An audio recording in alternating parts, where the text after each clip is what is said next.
Bonjour tout le monde, je suis content d'être avec vous. Je veux d'abord souligner que je suis à Ottawa, sur le territoire décisionnel no CD de Pup et Anishinaabe Algonquin. Alors ce soir, nous allons vous parler de la négociation et des services publics. Pour de nombreuses personnes ici, vous le savez déjà, nous avons commencé la négociation en juin avec le gouvernement fédéral, en juin 2021. Et aujourd'hui, on se retrouve dans une situation tout à fait critique en ce qui a trait à nous en sommes avec le Conseil du Trésor, avec leurs négociations. En fait, le Conseil du Trésor est très lent à la table, au point où le Conseil du Trésor n'a même pas fait une offre économique à la table jusqu'à maintenant. Et comme je l'ai dit, on fait ce travail depuis le mois de juin dernier et nous n'avons toujours pas vu d'offre économique sur la table. Et je n'ai pas à le dire à qui que ce soit sur ce panel ce soir. Le coût augmentant de la vie et de l'inflation, allez à l'épicerie et vous verrez, ce n'est pas comme si tout a augmenté il y a 3 mois. Les choses augmentent quotidiennement, hebdomadairement. Et pour s'assurer qu'on puisse continuer à garder le rythme de l'inflation et du coût en essor de la vie, il faut s'assurer que nos membres puissent obtenir une augmentation juste dans leur salaire. Sinon, nous allons tomber en arrière. Alors, c'est extrêmement important. Il faut s'assurer d'avoir une augmentation juste et équitable pour les membres. Il y a d'autres enjeux qui sont très importants pour nous pendant cette ronde de négociation. Par exemple, le travail en télétravail. Nous savons que la nature du travail change et nous voulons nous assurer que tous nos membres ont le droit de pouvoir travailler en télétravail et de plus, ce qui est aussi important, avoir le droit de, de ne pas être coincés devant leur téléphone et leur ordinateur 24 heures sur 24. Le Conseil du Trésor ne veut pas en parler, on ne sait pas pourquoi. Un autre enjeu majeur pour nous, c'est de lutter contre le racisme dans la fonction publique et partout dans tous les milieux de travail. Une des revendications que nous avons eues à la table du Conseil du Trésor, c'est d'offrir une formation obligatoire sur l'antiracisme. Le La réponse du Conseil du Trésor était non, on ne va pas être d'accord, car on fait déjà ce travail. Nous avons déjà des ressources pour cela. Et les ressources dont il s'agit, c'est le programme du PAE, dont certains ministères ou agences sont les experts, et la formation n'est pas obligatoire. Alors, combien d'employés vont participer? Et pourtant, lorsqu'on a fait cette revendication devant le Conseil du Trésor, on a dit qu'on veut une formation obligatoire antiracisme en milieu de travail. On nous a répondu non. On nous a répondu non. Je sais que personne n'aime l'entendre. La RC a commencé sa ronde de négociation en janvier. Les services frontaliers, les FB, ont une conférence de négociation la semaine prochaine. Leur négociation va commencer très bientôt. Nous serons dans une situation où on aura près de 160 000 travailleurs du secteur public en négociation. Et comme je l'ai dit,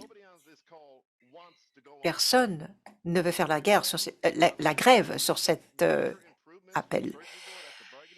Mais si on n'a pas d'amélioration majeure, on va se retrouver en grève, malheureusement. Et comme je l'ai dit, personne ne veut faire la grève. Nous allons tout faire en notre possible pour avoir une convention collective juste et équitable pour les membres, ce qui signifie faire la grève, et c'est absolument ce que l'on va faire. Et on a tout un chemin à faire. D'après ce qu'on a entendu du Conseil du Trésor, et c'est pour cela que je l'ai dit plus tôt, on en est à un point critique avec le Conseil du Trésor en négociation.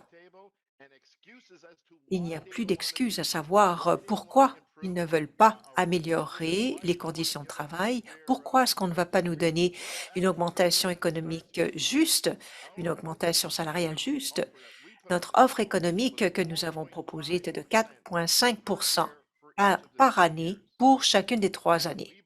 Et nous croyons que nous devrons nous rapprocher de cela afin de nous garder au même rythme que le coût de la vie.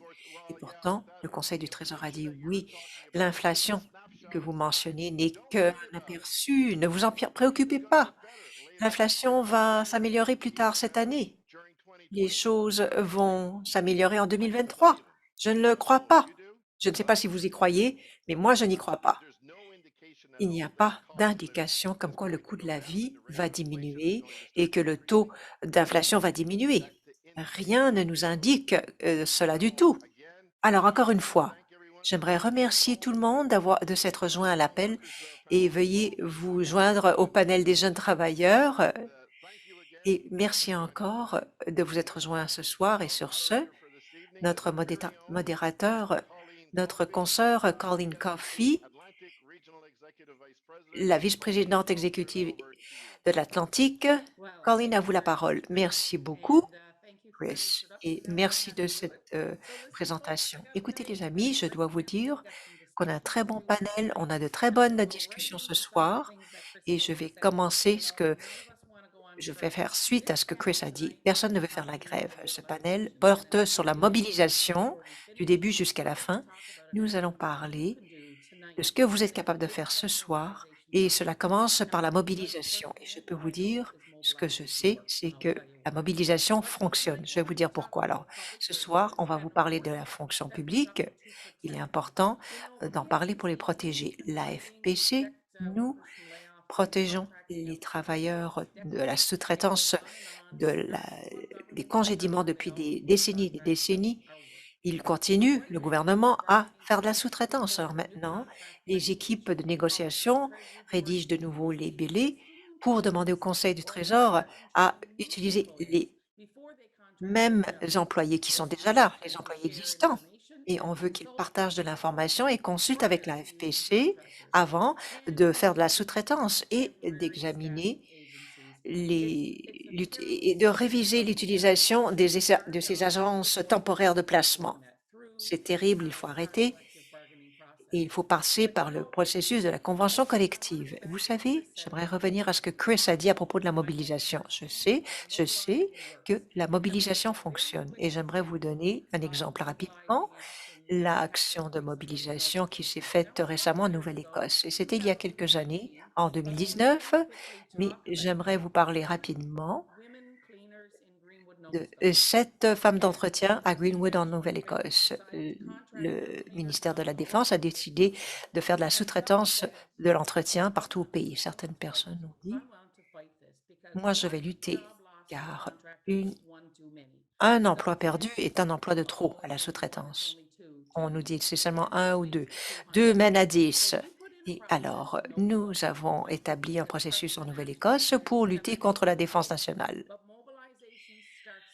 La mobilisation commence par des petits gestes. Nous avons fait des cartes postales.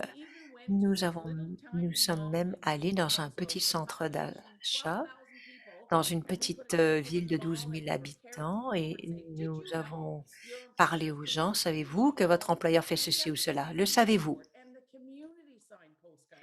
Et ensuite, la communauté a signé les cartes postales.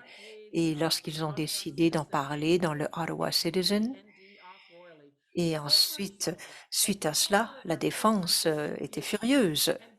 La mobilisation a porté fruit. La défense a dit qu'on arrête la sous-traitance. Non seulement on a sauvé ces emplois à Greenwood en Nouvelle-Écosse, mais la répercussion, c'est qu'on a sauvé des centaines d'emplois à Kingston en Ontario, ainsi que d'autres sous-traitances. La défense a mis des politiques en place car ils ont dit qu'ils n'allaient plus faire de sous-traitance et maintenant il fallait passer par le syndicat. Vous savez, la mobilisation porte fruit. La raison pour laquelle on fait ce travail ce soir, c'est de la mobilisation. On veut que vous entamiez le travail. On veut que vous puissiez comprendre que lorsque l'AFPC vous appelle pour mobiliser, que ce soit une campagne de lettres, que ce soit de porter des épinglettes, ça, c'est de la mobilisation.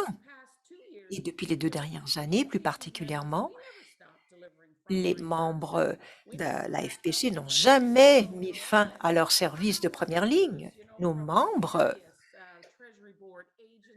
et des agences du Conseil du Trésor sont allés au travail et ont délivré ces chèques et ont payé les Canadiens lorsque les Canadiens en avaient besoin de plus. Et vous savez quoi? Ce gouvernement doit en doit à nos membres. Nos membres ont accompli le travail. Vous savez, c'est grâce à des fonctions publiques solides que cela se fait. Vous savez, des fonctionnaires et non des contracteurs. Vous savez, par le biais de la convention collective et grâce au travail qu'on va faire ce soir et pour de nombreuses journées dans la mobilisation, la fonction publique est importante. Ces emplois doivent demeurer dans la fonction publique et nous devons nous engager comme quoi, comme membres de la FPC, nous sommes prêts à soutenir notre équipe de négociation et de lutter contre la sous-traitance. Alors, ce panel ce soir porte là-dessus et nous avons 5 panélistes merveilleux qui vont vous parler sur différents sujets aujourd'hui et tout sur la mobilisation dans la fonction publique. Alors, notre premier panéliste ce soir, Toufik Eldaer, qui est le vice-président exécutif national du syndicat des employés des anciens combattants. Toufik était le directeur des groupes d'équité pour la FPC dans la région du Québec en 2011 jusqu'en janvier 2019. Toufik a fait partie du Comité national des droits de la personne dans le groupe Fierté à la FPC pendant la même période. Il a été coprésident des comités LGBTQ du FTP, de la FTQ pour une période de plus de 7 ans.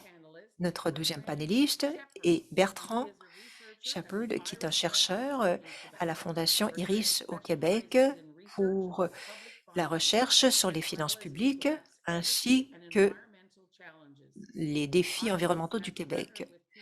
Iris a établi un partenariat avec la FPC sur des projets de recherche, plus particulièrement sur les services publics et l'économie. Notre troisième panéliste est Rose Smith-Gimlet. Elle est membre de l'équipe de négociation PA et elle fait partie de l'équipe des enjeux communs. Rose est une membre active du syndicat depuis 2004. Bravo, Rose.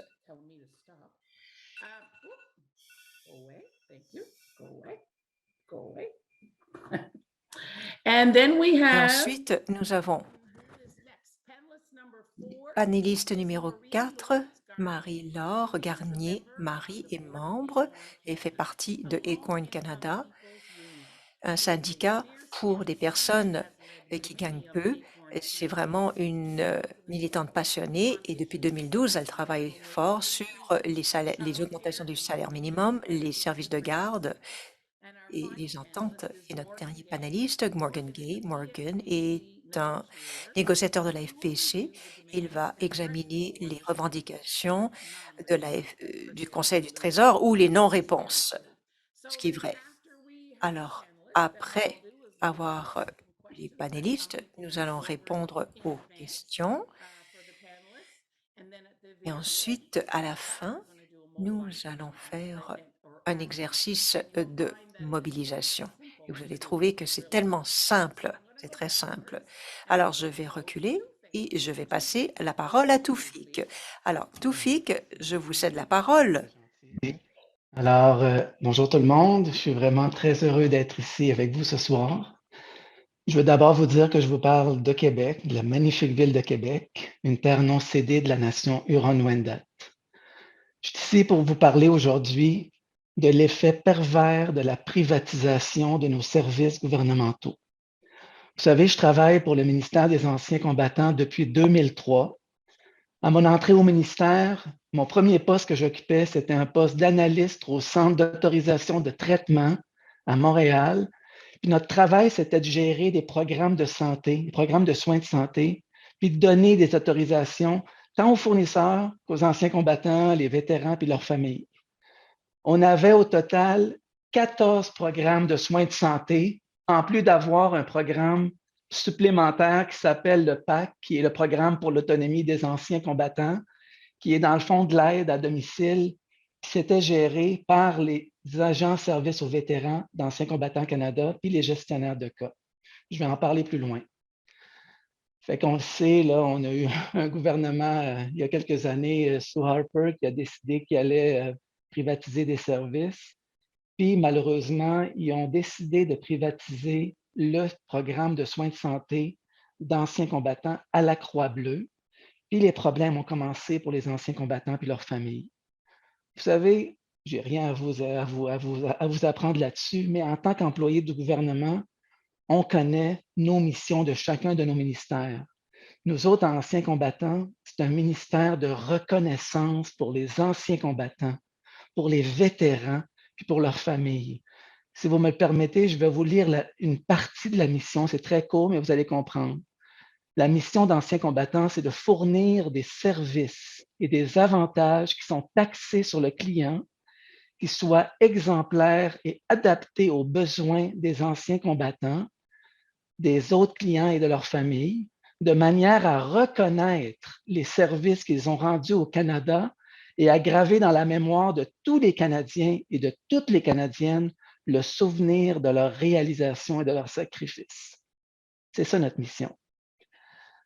Mais là, ce qui est arrivé, c'est qu'avec cette privatisation des programmes de soins de santé qui est passée à la Croix-Bleue, ça a eu un impact très négatif sur nos anciens combattants et leurs familles. Avant ce changement-là, si un ancien combattant, exemple, avait une question sur l'éligibilité à un service de soins de santé, comme exemple des soins psychologiques, de la physiothérapie, de la massothérapie, les soins de la vue, peu importe, là, ce qui demandait des prothèses, de l'orthèse, soins dentaires, on pouvait répondre à leurs questions. On pouvait faciliter le tout avec lui ou avec elle, peu importe, parce qu'on est un ministère de compassion, on est un ministère d'entraide. Fait que dans le fond, si, exemple, un ancien combattant nous envoyait une demande puis qu'il manquait une prescription, on avait juste à l'appeler et dire, exemple, Monsieur tel, il vous manque une prescription à votre demande, s'il vous plaît, appelez votre médecin puis demandez-lui de nous la faxer. Fait que le cas était réglé très rapidement. Mais je peux vous dire que depuis le transfert de ces programmes à la Croix-Bleue, qui est une compagnie d'assurance, la communication, elle est très froide. Puis, il n'y a plus d'humanisme avec la communication avec nos anciens combattants. Parce qu'on sait que l'objectif d'une compagnie d'assurance, c'est de dépenser le moins possible puis d'être rentable pour les actionnaires sur le dos de nos anciens combattants. Fait que dans le fond, nos clients, ce qui est malheureux, c'est qu'ils reçoivent des lettres de refus. Ils ne les contestent pas en majorité. Ils sont frustrés. Ils pensent que c'est ancien combattant qui refuse. Mais oui, c'est ancien combattant qui a donné ce programme-là, qui l'a privatisé à la Croix-Bleue, qui fait en sorte que la Croix-Bleue prend des décisions rigides au nom d'anciens combattants. Fait que c'est nous autres, dans le fond, qui passons pour ceux qui refusent et non la Croix-Bleue. Fait qu'on répare souvent les pots cassés par la Croix-Bleue. On se bat énormément, les employés, pour contrer ces décisions-là. C'est vraiment très triste de voir ce qui est arrivé. Puis, il ne faut pas oublier qu'on a coupé des emplois à des fonctionnaires qui occupaient, par exemple, de donner des autorisations aux pharmacies. Il y a eu des centaines d'emplois à anciens combattants qui ont été coupés, des bureaux qui ont été fermés pour sauver de l'argent, pour qu'après, on sait qu'est-ce qui est arrivé, ils ont réouvert les bureaux, on a réengagé, tout ça pour dire que ça a été fait sur le dos des anciens combattants. Mais le problème avec la privatisation des programmes de soins de santé de la Croix-Bleue, c'est que ce programme-là nous coûte des centaines de millions de dollars par année qu'on donne à la Croix-Bleue en tant que contribuable, alors que le travail a été fait par les fonctionnaires, puis ça coûte pas mal, beaucoup moins cher que ça soit fait par les fonctionnaires que de donner ça à la Croix-Bleue. On s'est battu très longtemps pour qu'on garde ces programmes-là. Il me reste juste une petite partie à vous expliquer qui fait que le programme là, pour l'autonomie des anciens combattants qui donne, exemple, l'aide à la maison pour l'entretien ménager pour les anciens combattants, l'entretien de terrain, la préparation des repas. On avait comme employés avant nous autres, on communiquait avec nos clients minimum 1 à 2 fois par année pour évaluer leurs besoins. Le ministère a décidé qu'il allait donner ce programme-là à la Croix-Bleue. La Croix-Bleue communique avec nos anciens combattants 1 fois aux 3 ans pour vérifier leurs besoins. Il y a des anciens combattants qui ont des besoins qui n'appellent pas anciens combattants parce qu'ils ne savent pas qu'ils ont le droit à ces services-là. Nous, on était proactifs en tant qu'employés.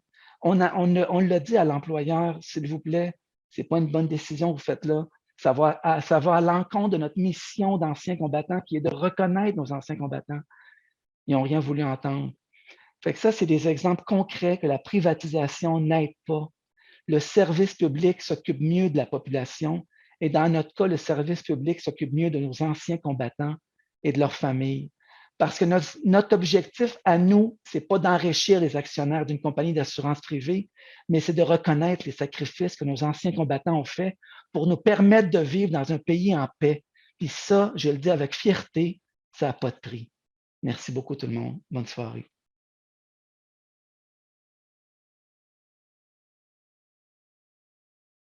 Thank you. Thank you very much, Tufik. That was wonderful. Merci beaucoup, Toufik, c'était merveilleux. Et maintenant, j'aimerais inviter Bertrand. Thank you, Bertrand. Merci.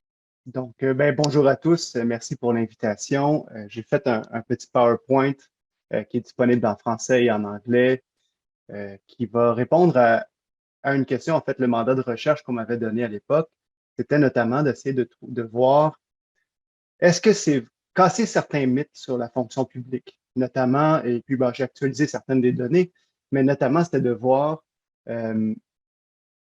est-ce que c'est vrai, certains mythes, que la fonction publique coûte cher systématiquement et que, par exemple, les emplois dans le public ne font qu'être des dépenses qui n'ont aucun avantage économique. D'emblée, il y a plusieurs mythes derrière tout ça, mais le plus important et le plus intéressant, je pense qu'il faut retenir, c'est que plus souvent qu'autrement, les dépenses dans la fonction publique et l'administration publique ont tendance à stabiliser l'économie de certaines régions qui ont besoin de diversifier leur économie, mais aussi et surtout en période de crise. Et on va bien le voir là, dans les prochaines diapositives. Donc, la première diapositive, hein, on entend souvent, là, vous voyez là, les dépenses du secteur public augmentent toujours, sont toujours très élevées et l'administration publique nous coûte cher. Hein, ça coûte cher les fonctionnaires. Or, quand on regarde les informations, en fait, ce que j'ai pris ici, c'est le pourcentage des dépenses et investissements du gouvernement en proportion du PIB entre 1981 et 2021. Donc, on entend souvent, là, avant, en 1980, ça nous coûtait moins cher. Ou par le passé, ça coûtait moins cher. Or, ce qu'on voit, c'est qu'en pourcentage du PIB, en 2021, au fort de la crise qu'on connaît actuellement, les dépenses du gouvernement sont à peu près à 25%, donc plus faibles que dans les années 80. D'autre part, quand on regarde comment c'est augmenté, en fait, ce qu'on réalise, c'est souvent les dépenses en orange, donc les dépenses d'investissement, qui connaissent les plus grosses hausses, alors que les dépenses en bleu, qui sont les dépenses des salaires des employés en grande partie et des régimes de retraite, en fait, ont diminué par rapport aux années 80, puis c'est eux qui ont connu les plus grandes diminutions, particulièrement dans les années 90. En termes d'emploi maintenant, si on prend la diapositive suivante, ce qu'on remarque, c'est un peu la même chose. C'est-à-dire que, outre, et on va y revenir, là, on se souvient, on nous disait il y a beaucoup trop de fonctionnaires. Hein, les emplois dans la fonction publique ou dans l'administration publique prennent trop de place. Ça, c'est la proportion des emplois du secteur public en général, au grand complet, par rapport aux autres emplois dans le gouvernement, au total au Canada.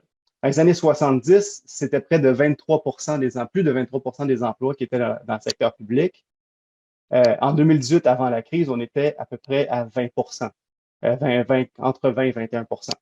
Il y a eu une augmentation en 2020-2021, on va voir pourquoi dans la prochaine diapositive, mais c'est essentiellement dans le système de santé et d'éducation pour subvenir aux besoins liés à la crise. On peut passer à la prochaine diapositive. La prochaine diapositive nous montre les nombres d'emplois dans les 3 plus grands secteurs de l'industrie du public. On voit la ligne bleue, c'est le secteur de l'enseignement qui a connu une hausse. Donc, c'est le nombre d'emplois par 100 000 habitants au Canada entre 1997 et 2021. On voit la hausse est marquée en 2020 et 2021, mais on voit aussi que c'est ces secteurs-là, celui de l'enseignement et de la santé, qui ont connu les plus grosses hausses du nombre d'emplois et de personnel. Et bien qu'on nous dise souvent, là, vous savez, on a beaucoup trop de fonctionnaires au Canada, en fait, depuis la fin des années 90, c'est relativement stable par rapport à la santé et l'éducation. Et on va le voir plus particulièrement dans la prochaine diapositive, si maintenant on se centre encore plus sur ceux des emplois qui sont dans la fonction publique ou l'administration publique, et on voit que les emplois, le nombre d'employés de la fonction publique pour chaque palier de gouvernement, encore une fois, c'est par 100 000 habitants, on voit que c'est avant tout, il y a une hausse particulière dans les emplois du secteur municipal. Le secteur provincial a connu une baisse, mais le secteur fédéral reste aussi relativement stable entre 1990 et 2020, et ce, malgré la crise. Donc, ce qu'on voit quand on nous dit le mythe, il y a trop de fonctionnaires. C'était mieux avant. Ça coûte trop cher les emplois dans la fonction publique. En fait, ce que ça nous montre généralement, c'est que c'est relativement stable comme tel, et particulièrement dans la fonction publique fédérale. Or, le rôle de la fonction publique, outre d'évidemment servir l'État et servir les besoins de la population, permet aussi d'aider économiquement certaines régions et certains lieux, et aussi souvent même de participer à améliorer la qualité de vie de l'ensemble de la population. Un des exemples les plus forts, et on va le voir dans la prochaine diapositive, c'est comment, en fait, on réussit à améliorer le salaire des personnes, des femmes dans ce cas-ci, mais ce serait vrai aussi avec les personnes de différents horizons. On voit qu'en général, si on prend ici le ratio du salaire moyen des femmes, si on le compare au ratio des hommes, quand on regarde dans le secteur public, entre 1990, à peu près en 98, on était autour de 87 %. En 2018, on est autour de 90 %. Donc, le salaire des femmes est généralement à 90 % de celui des hommes. Dans le secteur public, c'est beaucoup plus faible. On tend à se rendre en 1980, à 80 %. Or, ça existe entre autres parce que le secteur public a réussi à tirer vers le haut le fait que les femmes ont droit à des meilleurs salaires et à travailler pour l'équité salariale, par exemple. Donc, on menait à ces combats-là et ça permet d'améliorer les situations générales. Et quand on regarde à la prochaine diapositive l'importance des femmes dans le secteur public, on voit ici la proportion des femmes à l'emploi si on compare secteur public et privé au Canada. On voit que le secteur public embauche beaucoup plus de femmes que d'hommes. C'est à peu près de 63 % dans le secteur public. Des femmes sont embauchées par le secteur public alors que c'est environ 40, c'est à peu près à 45 %, pardon, 45 %.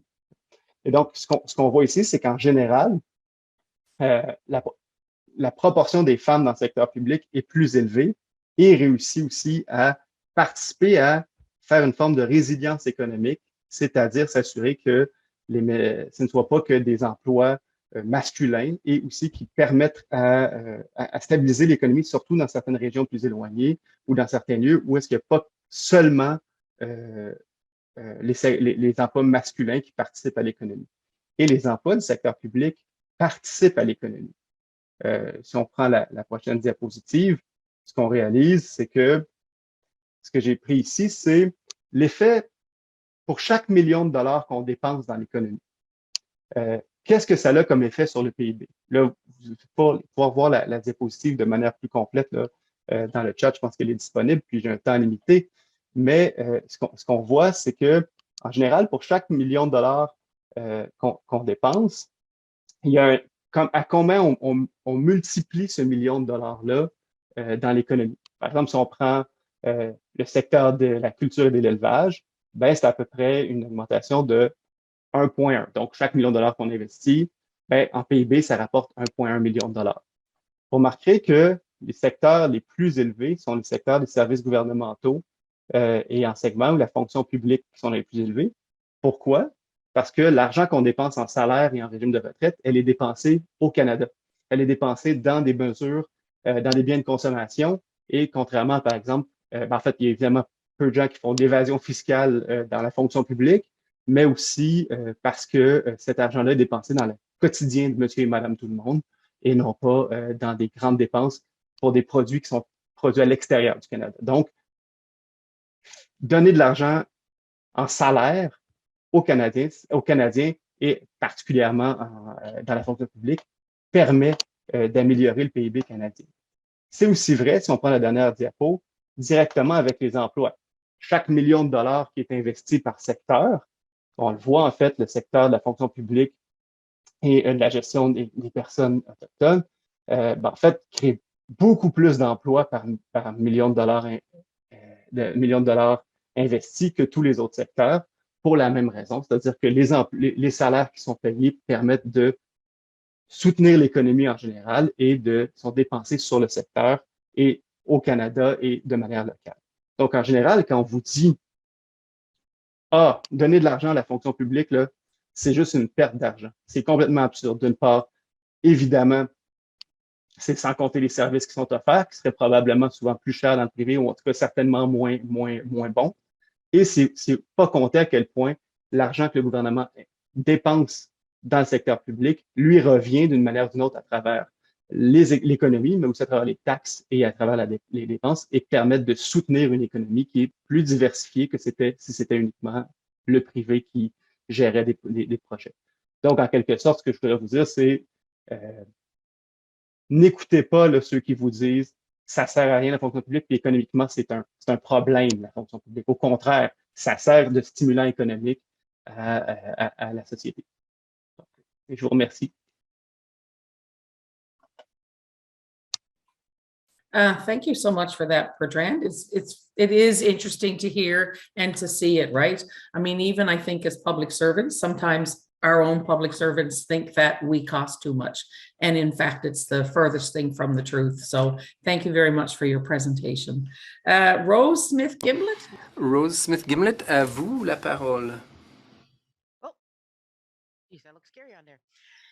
Oh, j'ai l'air épurante là-dessus. Bonjour tout le monde, je m'appelle Rosemary Gimlet, je suis membre de la table PA et des enjeux communs, membre des équipes, et je suis aussi sur le territoire ancestral de Micmac en Nouvelle-Écosse. Et Colleen y a fait allusion, mais à Greenwood, il y a une campagne qui s'appelle « Ça pourrait être vous ». Ça pourrait être toi. La raison pour laquelle on dit cela, c'est que ça pourrait être n'importe qui. La base de Greenwood allait fermer les portes. Et puis d'abord, je vais vous dire comment le gouvernement fait la sous-traitance parce qu'il pense que c'est moins coûteux que d'engager les gens. Et l'autre chose, une fois le contrat parti, nous, les Canadiens, nous ne savons pas ce qui est dépensé. Nous ne savons pas où vont nos fonds publics à ces entreprises et pourquoi nous payons. Et les seuls qui le savent, parce que c'est privé, on ne peut pas trouver toute cette information, mais c'est pour le profit. Et pour ma part, les gens de la fonction publique, vous êtes un nombre à éliminer. Et parmi les entrepreneurs qui entrent, il y en a qui sont, bon, pour les meilleurs, ils utilisent nos provisions, ils diluent leurs produits de nettoyage, ils chargent un montant fou pour le papier toilette et ils ne donnent pas tout. Donc, voici comment la sous-traitance peut nous faire mal. Donc, c'est un abus des fonds publics par les entrepreneurs et ils font des demandes constamment sur le contrat. Lorsqu'ils mettent ces contrats, ils peuvent les changer, les amender. Oh, on pensait que ça coûterait tant, mais en fait, ça nous coûte ce montant et ça coûte plus que d'engager quelqu'un de la fonction publique pour faire le travail. Alors, les budgets des bases des forces canadiennes sont louchés pour assurer que ça paraît plus favorable d'engager des entrepreneurs privés que d'engager des employés du secteur public. Et nous l'avons trouvé. Et cela, c'est complètement dans la campagne, parce que le commandant de base a dit que je n'ai pas de budget pour engager ces 7 nettoyeurs, mais j'ai énormément d'argent pour engager un nettoyeur à contrat. Et nous, on a dit, bon, est-ce que vous pouvez prendre de cet argent pour engager quelqu'un? Non, on ne pouvait pas faire ça. Entre-temps, moi, et avec cette autre personne, j'ai soumis un grief. 7 personnes à durée déterminée qui se sont levées pour déposer un grief par rapport au fait qu'on les a congédiés, qu'ils étaient congédiés de manière injuste et qu'on a engagé un entrepreneur à leur place. Et puis, nous avons lancé toute la campagne avec la FPC et l'Union des employés de la Défense nationale concernant ce qui se passerait et ce que nous devons faire, comment les mobiliser, toute la communauté et les travailleurs. À Greenwood et ailleurs. Nous avons trouvé que la même chose s'est passée à Kingston, en Ontario. Donc, étant de bons syndicalistes, nous nous sommes réunis entre l'Ontario et la Nouvelle-Écosse et nous avons eu une conversation. Qu'est-ce que nous allons faire? Nous devons mettre fin à cette initiative. Nous devons arrêter la venue des nettoyeurs à contrat et les entrepreneurs points qui viennent prendre nos emplois. Parce que s'ils prennent nos emplois, et on fait plus mal à la communauté qu'autre chose. C'est une perte à la communauté et à la qualité de la vie dans toutes les villes lorsque nous perdons nos emplois. Alors, quand nous avons déposé le greffe au commandant de base, nous avons dit, bon, est-ce qu'il y a d'autres options? Est-ce qu'il y a d'autres emplois où nous pourrions affecter ces personnes pour les garder pleinement employées? Ils ont dit non. Donc, c'est ce que j'ai adoré concernant notre mobilisation. La mobilisation a commencé, a fait penser tout le monde. Parce que quand nous avons dit, ça pourrait être toi, ça pourrait être ton emploi qui partira la semaine prochaine. Comment est-ce que vous allez nourrir vos familles? Comment est-ce que vous allez payer votre loyer? Est-ce que vous allez travailler pour le nouvel entrepreneur pour un salaire minimum, sans avantages sociaux, sans rien? Qu'est-ce que nous devons faire? Et c'est là que nous avons commencé avec les annonces à la radio, les cartes postales. Moi, j'ai même fait écrire par une de mes filles une lettre au premier ministre qui était ébahi. Il a donné la lettre au ministre de la Défense qui s'est fâché et a appelé notre commandant de base pour dire « Qu'est-ce qu'ils font vos gens là-bas?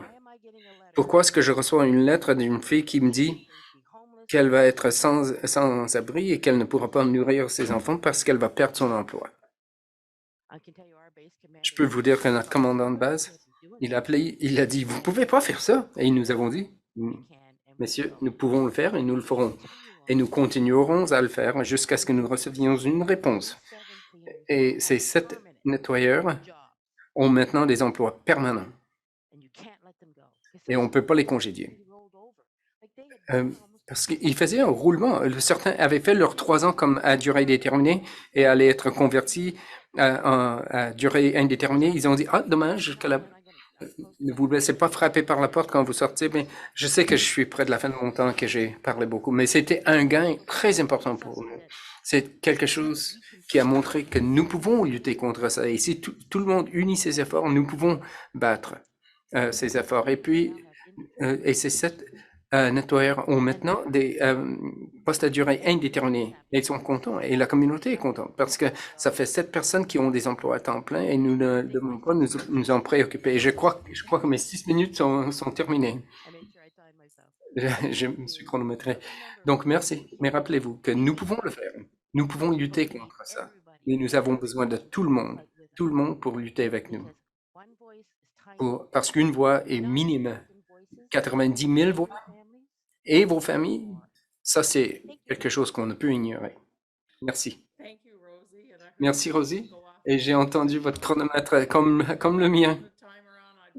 Si je ne mettais pas un chronomètre, je ne me tairais jamais. Je pense qu'on m'a dit ça beaucoup quand j'étais jeune. Donc la prochaine personne au panel, c'est un plaisir de vous présenter Marie-Lourde Garnier. À vous la parole. Vous êtes en mode sourdine, je crois, Marie-Lourde. Ça arrive au meilleur. Merci, Colin. Je m'appelle Marie-Lourde Garnier, comme vous avez bien dit, et je suis ici comme représentante d'Acorn Ottawa, puisque je suis dans le Conseil national et municipal d'Acorn. Pour ceux qui ne la connaissent pas, Acorn est une organisation communautaire des gens à faible revenu et de la classe laborieuse. Elle lutte pour la justice sociale sur les problèmes municipaux, provinciaux et nationaux. Pour rester indépendants, nos membres donnent des cotisations mensuelles pour nous soutenir. Comme ça, nous ne sommes pas redevables au gouvernement ou aux entreprises, mais à nos membres. Acorn Ottawa-Gatineau compte 32 000 membres et Acorn Canada a plus de 160 000 membres. Avec ces nombres imposants, depuis 2004, nous avons l'avantage de travailler sur les campagnes comme augmenter le salaire minimum, protéger les droits des locataires pour un secteur bancaire juste et bien d'autres. Personnellement, je fais partie d'Econ depuis près de 16 ans et j'y étais introduite grâce à notre programme de préparation des impôts. Après avoir reçu ce service gratuitement de Econ, j'ai vu plusieurs articles de journaux affichés sur le mur avec des démonstrations de campagne et de victoire de l'organisation. J'ai vite compris que je pouvais faire partie de la création du pouvoir des gens comme je faisais dans mon pays d'origine, Haïti, si j'avais à rejoindre Econ. J'en ai tout de suite parlé à la responsable d'alors et je me suis enrôlée. Je suis maintenant fière d'être membre de l'une des plus grandes associations des gens à faible revenu au Canada. En tant que membre d'Econ, nous partageons de nombreuses priorités avec les membres de l'AFPC. C'est pourquoi nous avons été honorés d'être invités à prendre la parole sur ce panel ce soir au sujet de la protection des services publics. Les membres d'Econ comptent sur les services fournis par les membres de l'AFPC pour accéder à des avantages essentiels. Parmi les plus courants, mentionnons les pensions, la prestation d'invalidité fédérale, l'assurance emploi, les prestations COVID, les impôts et à établir les liens entre les familles et d'autres personnes à Service Canada. Il est absolument essentiel pour les ménages à faible revenu et la communauté dans son ensemble que ces services restent sous contrôle public. Souvent, ces avantages financiers sont la seule source de revenus de nos membres et nous savons que tous, lorsque les services sont gérés par le gouvernement, sont sous-traités à des sociétés privées à but lucratif, le service devient peu fiable et les coûts sont répercutés sur les clients, sur les citoyens, je veux dire. Il y a beaucoup d'enjeux pour nos membres et les services essentiels fournis gratuitement par le gouvernement sont sous-traités à une entreprise privée dont la priorité absolue est de gagner de l'argent. L'un de mes meilleurs souvenirs d'utilisation d'une fonction publique fédérale a été lorsque je devais appliquer pour ma pension de retraite. J'ai visité le bureau de Service Canada sur Ogilvie pour leur aide et les employés se sont assurés que je comprenais bien les formulaires et mes options. Il y avait une forte possibilité d'erreur coûteuse pour moi, mais le travailleur social a décrit exactement ce que je devais faire pour vraiment profiter pleinement du programme.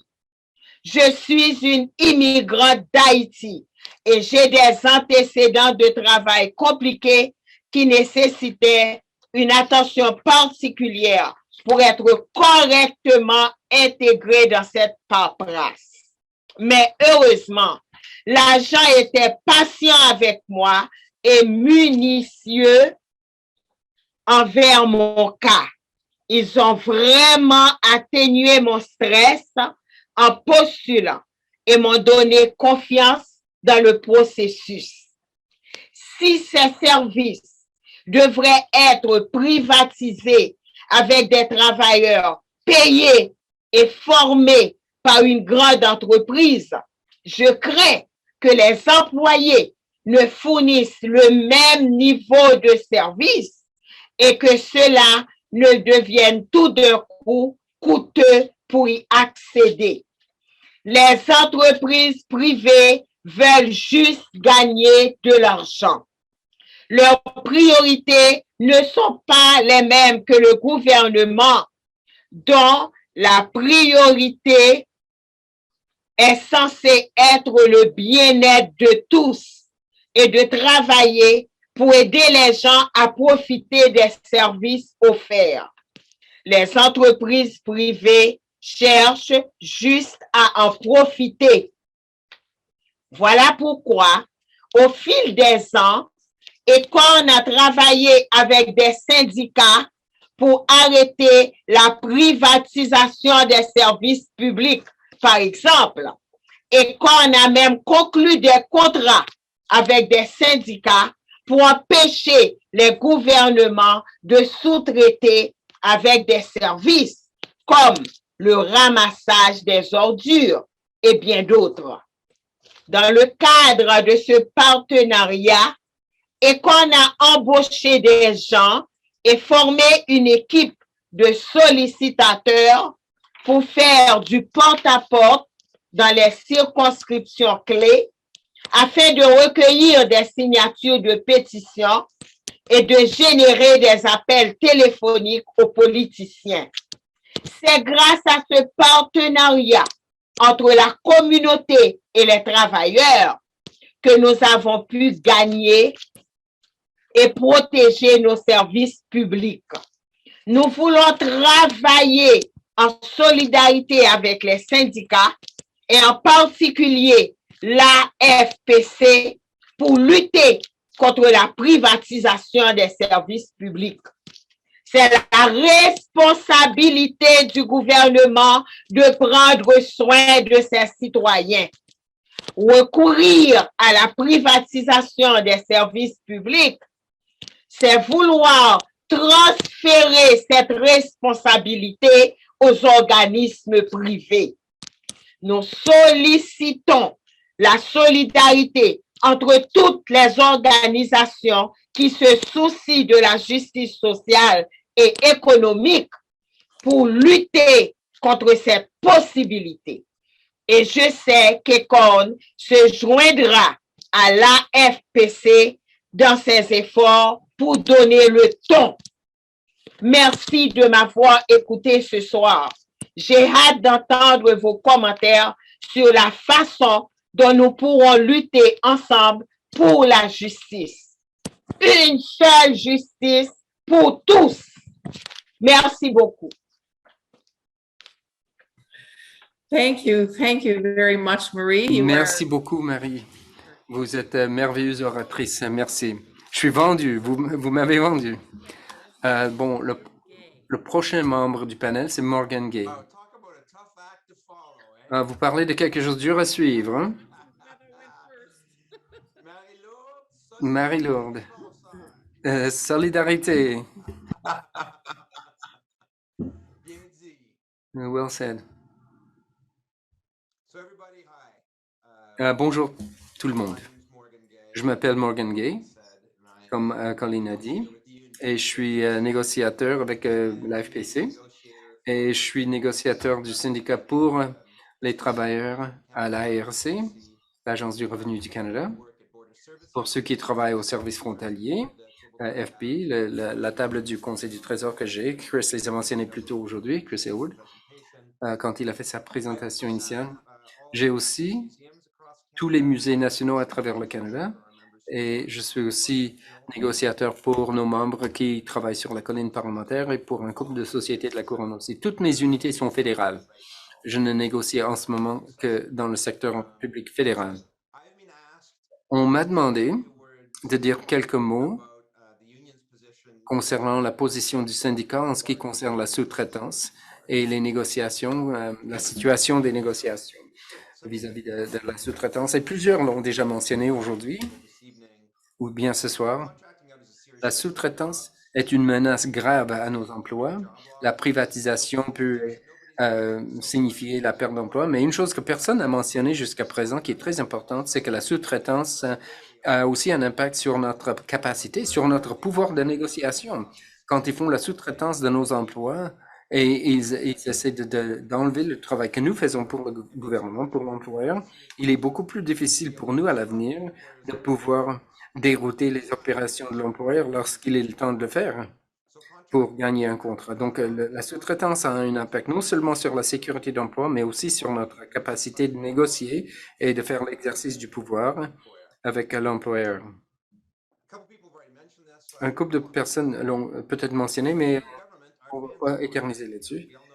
Le gouvernement actuel adore la sous-traitance. Nous savons bien que Harper et les conservateurs étaient déterminés à faire la sous-traitance, mais ceux-ci ne sont pas bien meilleurs. Je ne sais pas si vous le savez, mais récemment, ils ont annoncé un plan 3P pour le nouveau transit en vitesse de Québec à Windsor, et beaucoup de ce travail se fera par le secteur privé si ça passe. Ça voudrait dire une partie importante de Via Rail qui sera privatisée s'ils suivent ce que le gouvernement dit.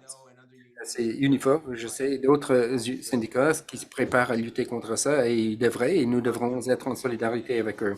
Un couple de personnes ont déjà mentionné ceci, mais il y a eu des campagnes de lutte très significatives contre la privatisation. Nous avons beaucoup entendu parler des batailles à la défense nationale, où Colleen et Rosie et d'autres ont été impliqués, mais c'est pas fini. Il y a des choses dans la chaîne d'approvisionnement, toutes sortes de choses qui cherchent à sous-traiter dans la défense nationale. Et puis, Toufik a parlé de l'affaire des anciens combattants. Et l'Agence du revenu du Canada, qui est un patron avec lequel je dois faire affaire, nous avons eu du succès en luttant contre les efforts de faire de la sous-traitance. Ils avaient fait de la sous-traitance lorsqu'on a fait les prestations d'urgence pour le COVID. Le syndicat a résisté et a eu du succès en faisant revenir ce travail dans l'unité de négociation. Nous n'aurions pas besoin de nous engager à ces luttes. Je veux dire ce qui est évident. Nous n'aurions pas à nous engager dans ces luttes, mesdames et messieurs, si nous avions du libellé dans la convention collective sur ces choses. Il faudrait quand même être aux prises avec le gouvernement parce qu'on ne peut pas lui faire confiance, mais il sera beaucoup plus facile de lutter si nous avions un libellé très clair dans nos conventions contre la sous-traitance. Nous ne l'avons pas avec le Conseil du Trésor ni avec les agences distinctes, mais nous essayons de l'obtenir cette fois à cette ronde de négociation. Donc, encore une fois, à cette ronde de négociation, il y a différentes propositions sur la table, dépendant de qui est votre employeur, parce qu'il y a quelques différences à comparer avec ce qui se passe au Conseil du Trésor, la CIA et d'autres employeurs distincts aussi. Mais voici la chose à se rappeler. Toutes nos propositions sont axées sur les efforts pour rendre difficile, sinon impossible, de faire la sous-traitance de notre travail. Et ça implique la consultation avec le syndicat, la protection de nos emplois, la réduction des agences qui engagent à durée déterminée. Pour toute personne qui travaille, et je peux parler personnellement de la région d'Ottawa, ils font venir des employés à durée déterminée par des agences de contrat constamment pour combler des postes. Et puis, ça, c'est quelque chose que nous voulons contester pour protéger notre travail. Parce que si jamais nous menons une action, nous voulons pas avoir une situation où il y a une armée de travailleurs à contrat qui est en train de travailler. Si vous voulez savoir ce que nous proposons, c'est très simple. Allez au site web. AFPC.com, vous cliquez sur votre unité de négociation, vous cliquez sur demande en revendication, c'est là. Conseil du Trésor, c'est sous enjeu commun. Si vous travaillez pour l'Agence du revenu, c'est tout là sur leur site web, et puis vous pouvez tout trouver au site web. Mais Rosie a dit des choses, tout le monde a dit des choses très intéressantes ici ce soir, mais j'étais très intéressé à entendre la campagne de Rosie. Ça pourrait être toi. Parce que c'est une priorité pour le syndicat, pour les raisons que nous avons mentionnées ce soir. Mais vous savez que je m'attends à ce que nous ayons sans doute des membres, peut-être vos coéquipiers, qui sont comme, bon, ça n'a rien à voir avec moi, ils vont pas sous-traiter mon emploi. Tout ce que je veux, c'est que le syndicat négocie mes taux. C'est ce qui est important. Je veux plus de congés, je ne veux pas entendre parler de ces autres affaires. Ça n'a rien à voir avec moi. Mais si vous travaillez pour le gouvernement, vous êtes membre du syndicat et ça a tout à voir avec toi parce que ça détermine si vous aurez un emploi.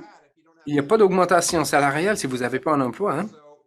Donc, je pense que nous serions tous d'accord pour dire qu'il y a quelques affaires qui sont plus importantes pour travailler. Et une autre chose que j'ai mentionnée plus tôt, c'est qu'il y a une corrélation directe entre l'augmentation salariale que nous pourrons obtenir et le montant de congé que nous pourrons négocier et le nombre de personnes dans l'unité de négociation. Donc, si on a notre main-d'œuvre chez nous, on pourra punir le gouvernement comme il faut le faire. En négociation, ça pourra vous choquer peut-être. L'employeur n'a pas bougé d'un pouce en négociation. Ils ont dit non. Non, et c'est tout sur toutes ces questions. Et à mon avis, ils vont pas bouger, à moins qu'on mette de la pression sur eux. Ils vont continuer à nous dire non. Je dis ça à mes unités de négociation constamment quand je me réunis avec des membres. Nous pourrions avoir les arguments les plus éloquents du monde, nous pourrions avoir les meilleurs faits, les meilleurs chiffres du monde, et ils vont pas bouger, à moins que nous trouvions des façons de mettre la pression sur eux. Et c'est de cela que nous allons parler ce soir. Je peux vous dire ceci, que comme négociateur pour d'autres employés du gouvernement fédéral, à part le Conseil du Trésor, que c'est une promesse que nous avons gagnée. J'aimerais vous donner un exemple. Le négociateur pour les travailleurs ou pour les membres du musée de l'histoire et du musée de la guerre, ce sont des employés du gouvernement fédéral. À l'époque où le musée de l'histoire, qui auparavant était le musée des civilisations, il faisait constamment de la sous-traitance. Ils ont commencé par la billetterie, ensuite la cafétéria. Et ensuite, ils ont fait de la sous-traitance de l'entretien. Et ensuite, en 2009, on a négocié avec eux et il y a eu une grève. Mais en bout du compte, on dit qu'aucun employé ne va perdre son emploi suite à la sous-traitance et n'ont pas fait de sous-traitance pour un seul emploi depuis lors. Et depuis lors, nous avons négocié un libellé semblable pour le musée de la nature l'année dernière. Nous avons également pour le musée canadien des droits de la personne au Manitoba, ainsi que d'autres employeurs canadiens. Donc, l'idée ici, c'est que les syndicats ont déjà gagné cette bataille. Ici, j'allais vous dire ce soir à tous que si on peut gagner cela avec d'autres employeurs du gouvernement fédéral, on peut le gagner avec les employeurs distincts et le Conseil du Trésor. Mais dans tous ces cas, ça n'a jamais été un cadeau de la part des employeurs. C'est que nous avons eu une grève au musée de la nature, nous avons fait du travail de mobilisation. Nous étions au bord de faire un vote de grève chaque fois, mais on peut le faire et on peut gagner. Alors, je ne vais pas parler beaucoup plus. Je sais que vous voulez discuter d'autres enjeux, mais je crois que nous avons des belles occasions et nous faisons des choses formidables lors de cette négociation, mais cela se fait seulement si nous agissons et que nous mobilisons. Car nous travaillons dans un monde virtuel, le musée de la nature, nous travaillons dans un environnement virtuel pour la majorité des employés et nous avons mis fin à la sous-traitance l'année dernière. Alors, merci à tous. Très bien, Morgan. Vous avez bien réussi parce que vous avez suivi Marie, vous l'avez dit suffisamment. Nous sommes capables, nous pouvons mettre fin à la sous-traitance. Vous avez dit la même chose, mobiliser, mobiliser, mobiliser. Alors, et nous voulons faire de la mobilisation, nous voulons faire des événements de mobilisation. Donc, afin d'y arriver, j'ai quelques questions à poser à nos panélistes. J'en ai une à Rosie, j'en ai une à Toufik. Alors, Rosie, alors, comme membre de l'équipe de négociation, soyez honnête, quelle est votre impression de la volonté du Conseil du Trésor de bouger sur ces enjeux à la table? Vous voulez que je sois vraiment honnête, dit Rosie? Oui, vous êtes capable. Écoutez, c'est mieux d'avoir la tête sur le bureau que de faire face à l'employeur en ce moment. L'employeur a beaucoup à dire, tout ce que l'employeur dit, mais derrière votre dos, il se demande comment se débarrasser de cette personne. Nous avons eu des revendications et la première chose qu'on a fait, que les négociateurs ont dit, c'est qu'on ne veut pas l'accepter. C'est dommage, on va le faire quand même. Il va falloir se battre très fort. Et il n'y a pas de substance, il n'y a pas de contenu dans ce qu'ils disent. Donc, il faut se mobiliser, mobiliser, mobiliser. Et tout le monde doit se tenir debout et se tenir coude à coude. Racontez-nous votre histoire. Racontez-nous votre vie. On a besoin d'exemples. On a besoin d'exemples pour montrer que la sous-traitance n'est pas bon. Il y a beaucoup de bonnes histoires et on doit en connaître davantage. Alors oui, si je dois me frapper la table contre le bureau chaque fois, ça sera une ecchymose bien méritée, mais c'est frustrant, car nous savons que nous sommes capables, nous savons que nous pouvons gagner. Et vous savez, comme je l'ai dit, ça a été fait auparavant. Mais ils aiment monter les uns contre les autres. Et comme on l'a dit, eux voient des signes du dollar. Ils ne voient pas des gens. Nous sommes un chiffre pour eux, un chiffre dont ils peuvent se débarrasser. Donc, il faut faire face à cette situation. Merci, Rosie. Maria, vous devez quitter. Alors, au revoir. Au cas où vous devez quitter avant la mobilisation, ce fut un plaisir de vous avoir à l'appel et j'ai hâte de vous voir à un autre événement plus tard. Merci beaucoup. Alors, j'ai une question à Toufik.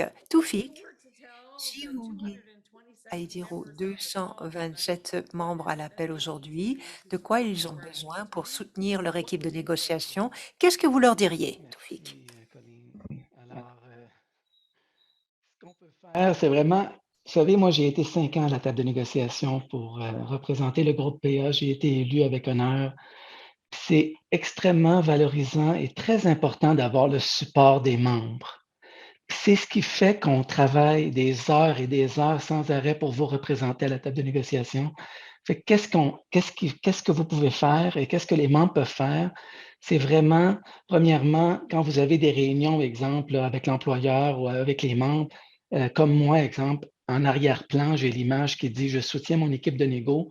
Cette image-là, elle est disponible sur le site de l'AFPC dans la section négociation dans les 2 langues officielles. Je vous invite d'aller la chercher parce que c'est vraiment primordial de soutenir les équipes de négociation qui travaillent d'arrache-pied pour nos conditions de travail.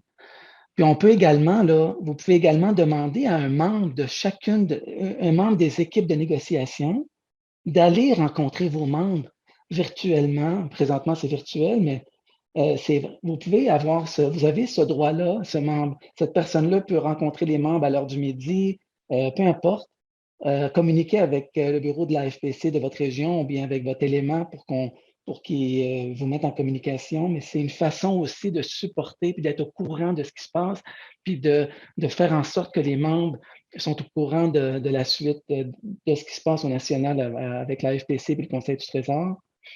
Puis, ce que vous pouvez faire également en tant que citoyen, parce qu'avant tout, là, avant d'être des fonctionnaires ou des employés d'une section locale à charte directe, d'université ou peu importe, on est des citoyens. Fait qu'on a le droit de communiquer avec nos députés. On a le droit de communiquer avec eux puis de prendre rendez-vous avec eux pour les rencontrer puis leur parler de nos enjeux qui est en cours présentement au niveau de notre négociation. Ça, c'est encore une autre chose que vous pouvez faire. Participer quand la FPC vous demande de participer à de la mobilisation, ça aussi, vous pouvez le faire. Parce que quand on est unis, tout le monde ensemble, c'est ça notre force. C'est pas en chialant, puis en tout le temps commentant le syndicat fait rien, le syndicat fait rien. C'est pas vrai que le syndicat fait rien, c'est pas vrai que les négociateurs font rien. Il y a un travail qui est fait de façon sérieuse pour nous représenter, puis ça prend l'appui des membres. C'est ça la force du syndicat, c'est les membres. Merci beaucoup tout le monde.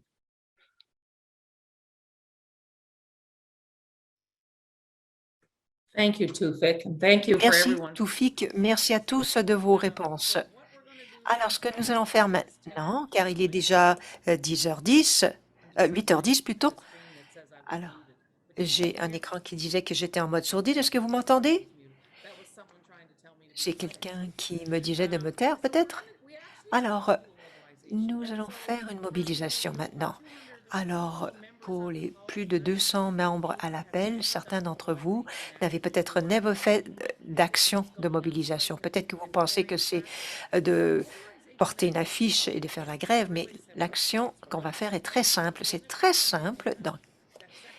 Dans une seconde, vous allez voir un scénario à l'écran. Alors, ce qu'on va faire, c'est qu'on va faire des appels à toutes sortes de députés et il y aura un scénario pour vous dire exactement quoi faire. Alors, ce que nous